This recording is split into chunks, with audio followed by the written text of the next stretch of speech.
Assalamualaikum warahmatullahi wabarakatuh. Alhamdulillahilladzi wa kafa wa salamun ala ibadil ladzina istafa Sayyidina Muhammadin wa ala alihi washabihi wa mawala amma ba'du. Pemirsa channel Alilas di mana saja berada, kami hormati dan kami banggakan utamanya kepada para santri dan santriwati pesantren Pondok Alilas. Puji syukur kita panjatkan kehadirat Allah Subhanahu wa taala di mana pada hari ini, pada kesempatan ini kita akan memulai pengajian kita yang akan kita bahas tentang tauhid. Dan kita merujuk kepada satu buku itu disebut Al-Husunul Habidiyah, yang berarti bahwa benteng yang sangat kokoh atau benteng yang sangat terpuji lil muhafazil aqidah Islamiyah, untuk menjaga dan memelihara daripada akidah umat Islam. Oleh karena itu, di dalam Islam ada sesungguhnya 3 pokok yang masalah di dalam Islam atau ajaran pokok di dalam Islam, yaitu yang pertama tentang tauhid atau akidah, yang kedua adalah syariah atau muamalah, yang ketiga adalah akhlak atau dalam hal ini adalah tasawuf. Kita mencoba masuk kepada persoalan pertama, yaitu masalah tauhid. Tauhid adalah suatu kata yang berasal dari bahasa Arab, dari kata wahada yuwahidu tauhidan, esah atau mengesahkan Allah Subhanahu wa taala. Di dalam hal ini Allah Subhanahu wa taala lebih memperjelas dirinya tentang keesahannya di dalam Al-Quran, dan itulah yang disebut dengan surah Al-Ikhlas, di mana Allah menjelaskan dan menyampaikan kepada kita bagaimana keesahan Allah Subhanahu wa taala. Di dalam surah Al-Ikhlas, dalam ayat yang pertama, Allah mengatakan, Bismillahirrahmanirrahim, Qul huwa Allahu as-samad. Qul huwa Allahu as-samad. Qul, katakanlah Muhammad, huwa Allah, Allah itu adalah ahad, esah. Keesahan Allah adalah esa segala-galanya. Esa dalam sifatnya, esa dalam asmanya, esa dalam zatnya, dan esa dalam kekuasaannya. Kalau yang dikembangkan dengan salah seorang ulama tauhid menyebutkan bahwa itulah yang disebut tauhid rububiyah, tauhid uluhiyah, dan tauhid asma wa sifah. Adalah kisah menjelaskan tentang keesahan Allah Subhanahu wa taala. Oleh karena itu, di dalam Islam, ilmu yang pertama-tama harus diketahui adalah mengenal Allah. Adalah ya'rifullah, mengenal Tuhan. Karena kalau kita sudah mengenal Tuhan, otomatis mengenal diri sendiri, makhluknya. Man arafa nafsah faqad arafa rabbah. Siapa yang mengenal dirinya pasti mengenal Tuhan. Oleh karena itu kita harus mengenal Tuhan. Kita mengenal Tuhan lewat dengan uluhiyahnya, mengenal Allah lewat rububiyahnya, mengenal Tuhan lewat asma wa sifatnya. Kemudian itulah yang disebut dengan tauhid uluhiyah, rububiyah, dan asma wa sifat. Mengesahkan Allah segala-galanya dari tiga itu adalah kita betul-betul sudah mengaplikasikan kalimat mengatakan wahdahu la syarikalahu. Allah sendirian, Allah yang tunggal, wahdahu la syarikalahu, tidak ada kongsi baginya. Jadi Allah dalam ini adalah wujud mutlak, adalah mutlak adanya. Kemudian adanya Allah Subhanahu wa taala kita akan bisa lihat lewat dengan asmanya, lewat dengan afalnya, dan lewat dengan sifat-sifatnya. Kalau kita melihat atau kembali kepada Allah itu adalah Maha Esa dalam segalanya, dalam bentuk uluhiyahnya, maka muncullah kalimat la ilaha illallah. La ilah, tidak ada yang patut disembah, tidak ada yang berhak disembah, tidak ada yang bisa disembah illallah, kecuali Allah Subhanahu wa taala. Karena dalam perkembangan ilmu tauhid itu, setelah beberapa nabi setelah meninggal dan wahyu tidak turun, maka muncul namanya fatratul wahyi, adalah putusnya wahyu. Jadi beberapa nabi,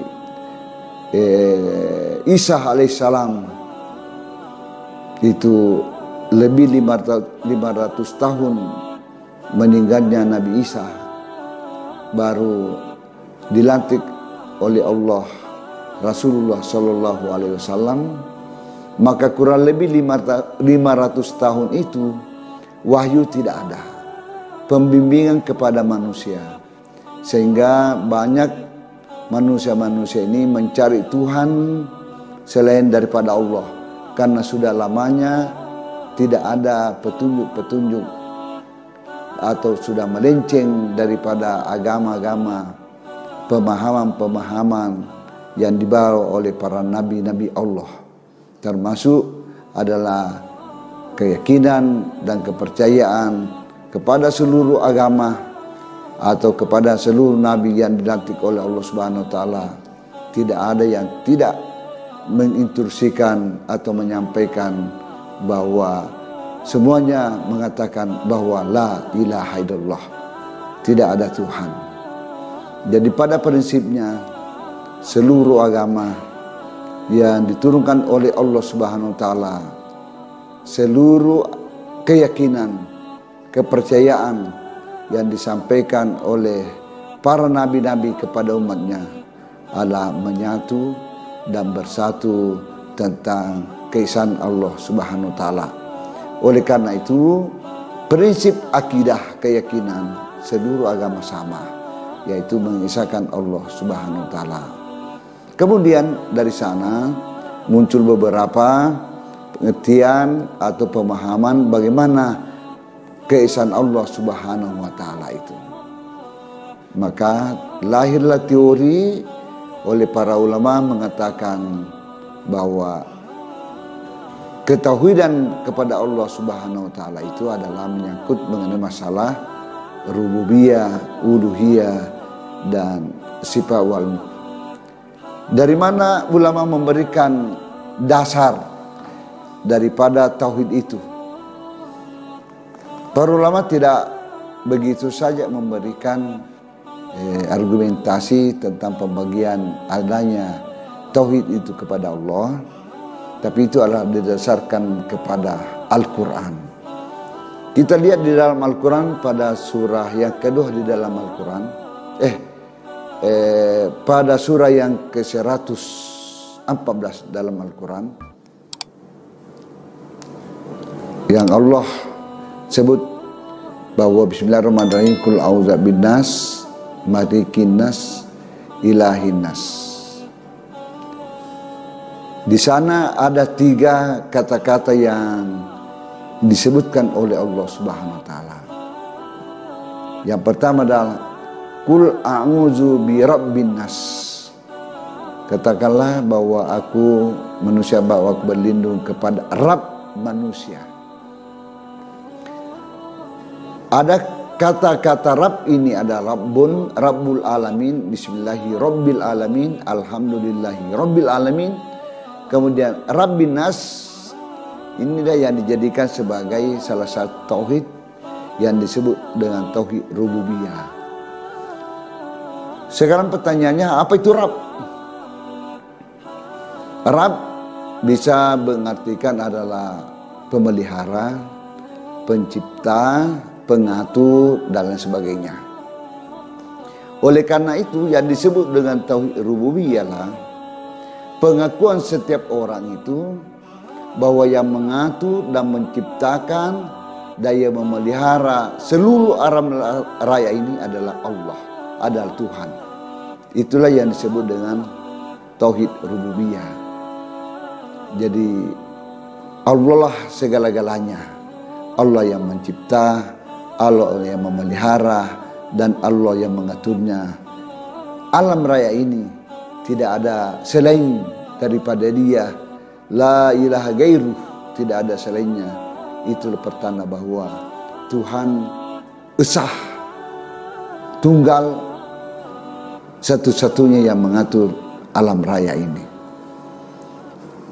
Kemudian tauhid rububiyah ini, setelah kita meyakini bahwa hanya Allah yang mencipta, hanya Allah yang memelihara, hanya Allah yang mengatur. Oleh karena itu, dalam keyakinan ini kita tidak boleh sama sekali mempercayai ada yang mengatur, ada yang memelihara, ada yang selain Allah Subhanahu wa taala. Segala-galanya Allah Subhanahu wa taala. Allahu khaliqu kulli syai'. Allah yang menciptakan segala sesuatu. Ma fil ardi wa ma bis sama', baik yang ada di langit maupun yang ada di bumi. Allah. Dulu orang percaya bahwa Allah lah yang patut disembah. Allah ialah satu-satunya. Kemudian perkembangan berikutnya, karena tidak ada nih pemuka-pemuka agama, tidak ada nih daripada orang yang menuntun umat manusia, daripada ulama-ulama Ar-Ruban wa Rabbayin. Kalau agama Nasrani, Rab-Rab mereka sudah kurang membimbing manusia kepada jalan yang lurus, sehingga banyak orang yang melenceng akidahnya, mencari Tuhan selain Rabb. Maka ada yang mempertuhankan batu, ada yang mempertuhankan tumbuh-tumbuhan, ada yang mempertuhankan binatang, ada yang mempertuhankan daripada bulan, matahari, dan lain sebagainya. Boleh dikatakan masing-masing orang mencari gambaran Tuhan, sehingga banyaklah yang disembah-sembah manusia yang dianggap Tuhan. Kemudian muncul Rasulullah Shallallahu Alaihi Wasallam membawa agama tauhid, agama yang mengesahkan Allah. Sekalipun neneknya Nabi Ibrahim telah menyampaikan bagaimana tentang agama tauhid itu, sehingga terkenallah bahwa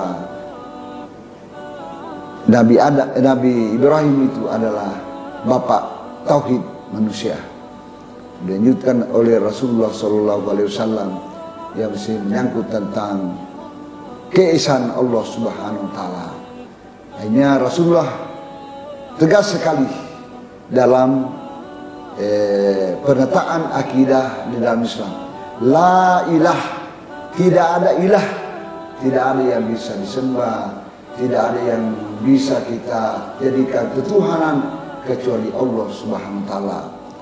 Jadi Kalau ada yang masih mempertuhankan selain daripada Allah, maka tauhidnya batal di dalam ilmu tauhid. Demikianlah yang kami sampaikan, dan insyaallah kita akan sambung pada waktu dan kesempatan yang lain. Demikian, Wassalamualaikum warahmatullahi wabarakatuh.